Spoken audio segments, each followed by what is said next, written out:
তাহলে বর্তমান দিনে মানুষ বিশ্বাস অনেকে করে না কেন? না, তারা সৎ গুরুর জায়গায় যেতে পারে না, অসৎ জায়গায় গিয়ে ঠকে ঠকে ঠকে তারা ঠকে গেছে একদম।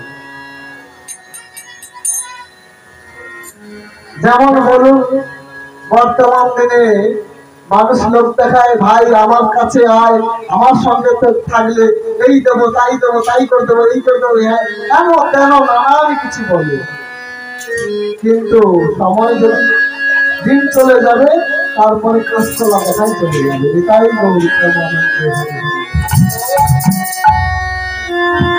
তাই গুরুকে সর্বদা হৃদয়, গুরু আজ্ঞাটা ভক্তি, সঙ্গে সঙ্গে তার প্রমাণ দেখুন।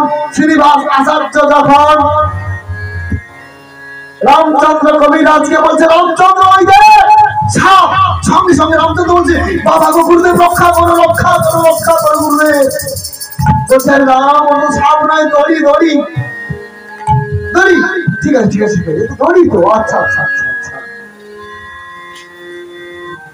বলছে তুই ভয় পেলি, তুই জানতিস না? বলছে হ্যাঁ গুরুদেব, আমি দেখেছিলাম ওটা দড়ি, কিন্তু আপনি যখনই বললে যে রামচন্দ্র সাপ, তখনই আমি দেখতে পাচ্ছি যেন একটা বিষধর সাপ আমাকে দংশন করতে যাচ্ছে, একটা বিষধর ভুজঙ্গ আমাকে দংশন করছে। তাই আমি আপনার চরণে আশ্রয় দিয়ে নিলাম গুরুদেব, আমি আমাকে রক্ষা করেন গুরুদেব, আমাকে বাঁচান। বলছি আমার এই কথাটাকে এত ভালোবাসলি, বিশ্বাস করে নিলি? বলছে হ্যাঁ গুরুদেব, আপনার এই কথা যদি না বিশ্বাস করতে পারি, যেদিন আপনি শ্রীবিগ্রহকে বলবে এই তোমার আরাধ্য ভগবান শ্রীকৃষ্ণ রাধা রানী, তাহলে সেদিন তো আমি দেখবো পাথর বা ধাতু বা দারু বা মৃত্তিকা, সেদিন তো মনে করবো, কিন্তু তখন তো কৃষ্ণ বলে মানবো না, তখন তো ভালোবাসবো না, তখন তো মাটি মনে করবো। তাই গুরুদেবের আজ্ঞাটাকে এমন ভেবেছিল যে আমি সেদিনকার কৃষ্ণ বলে কাঁদতে পারবো। তাই গুরুদেব আমি সর্প দেখতে পেলাম গুরুদেব। তাহলে দেখুন শিষ্য আর গুরু কত সম্পর্ক। আর বর্তমান দিনে কানে কানে ফিসফিস, চালানা আটানা বেশি দিয়ে দিস। তাহলে কানে কানে ফিসফিস, আটানা চালানা বেশি দিয়ে দিস।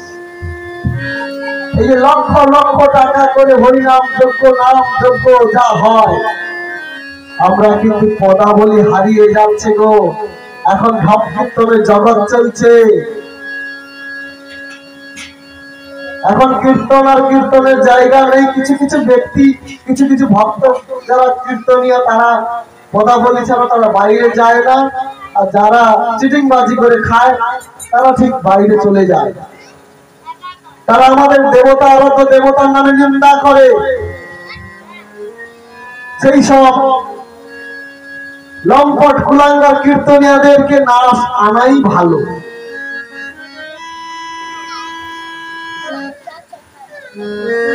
যারা আমাদের দেবতাকে ঘৃণা করবে আর আমাদের প্ল্যাটফর্মে ইনকাম করবে, সেই সব কীর্তনীয়দেরকে যারা আনে, তাদের মতন কুলাঙ্গার আর কোথাও পাবে না।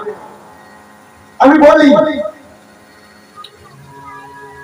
আমি বলতে ভালোবাসি, ভয় পাই না, মৃত্যু তো আসবে একদিন, কিন্তু সদা শক্তি বলে যাবে। গুরু আজ্ঞা পালন করো যতটুকু পারি। গুরুর আজ্ঞা তো সব পালন করতে পারি না, গুরু অনেক কিছু বলেছে, কিন্তু গুরুর কথা সব গুরুকে যে বললাম চিটিংবাজি করে খাচ্ছি। তাই এখন আমি বিক্রি হয়ে যাই না। অনেক জায়গায় নাম যজ্ঞের বলে কত দক্ষিণা দেবো, পাঠ করে কত কত টাকায় আসেন, আমি বলে যে আমি বিক্রি হইনি এখনো। মার্কেটে আমি বাজারে আলু নয় পটল নয় আমাকে কেনা বেচা করবে।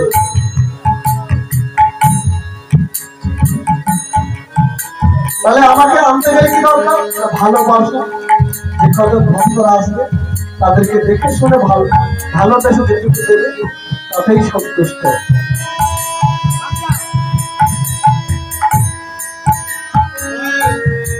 তাই এমন রামচন্দ্র কবিরাজ, সেই রামচন্দ্র কবিরাজ কোনদিন দিয়েছিলেন গুরুদেবের কাছে, তার নিজের বউ ভাতে দিনটা চলে গেছিল গুরুদেবের কাছে, গুরুদেব আমাকে শিষ্য করে দিন। আর এখনকার বউ ফেলে কেউ গুরুদেবের কাছে যাবে বিয়ের দিনটা? তাহলে সাবেটা আমার ফিলিং যৌবন খাবো, আমি বুড়ো হই, আমার নাতি পুতি গুলো হোক, তারপর আমি ঈশ্বরের কাছে যাব। কিন্তু রামচন্দ্র নিজের স্ত্রীকে বলে গেছিল,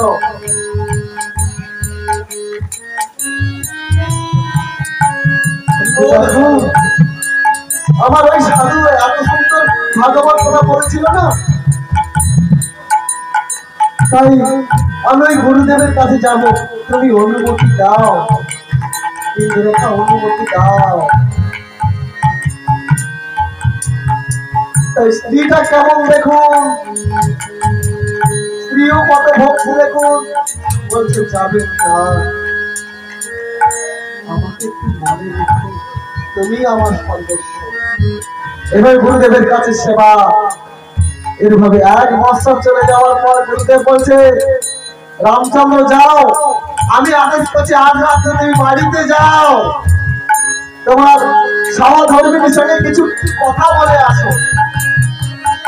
রামচন্দ্র চলেছে গুরু আজ্ঞায়, এসে এবার স্ত্রী দেখছে কি, স্ত্রী দেখছে গো আমার প্রাণনা, আমার প্রাণের বল্লভ এসছে। যেমন আমরা কি করি, আমাদের প্রাণ বল্লভ হে বজেশ্বর, হে বজমা, তুমি আমার প্রাণ বল্লভ, কিন্তু সেখানে সে কি বলছে, বলছে না তুমি আমার প্রাণ বল্লভ, প্রাণনা এসছে।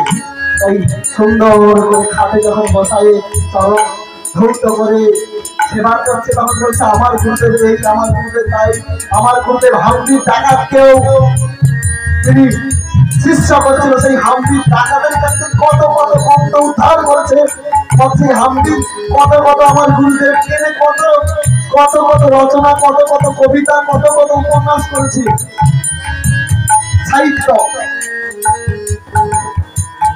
আমার এমন শ্রী গুরুদেব, সেই শ্রী গুরুদেব যখন করলেন স্ত্রীর কথায় কি হলো না, স্ত্রীর কথায় সারা রাত্রি কেটে গেল।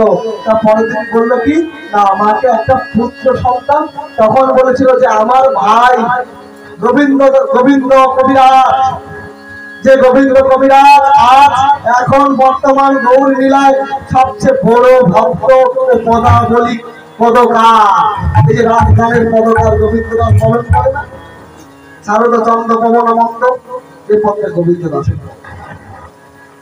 সেই গোবিন্দ দাসকে বলছে এই তোমার আজ থেকে পুত্র।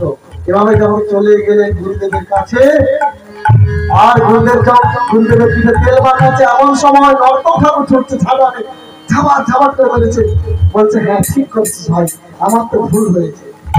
তা গুরুদেব বলছে চলে মানে পিঠটা বলে আমার জ্বালায় আমার এত কষ্ট হচ্ছে, তখন দেখছে পিঠে ছাটা।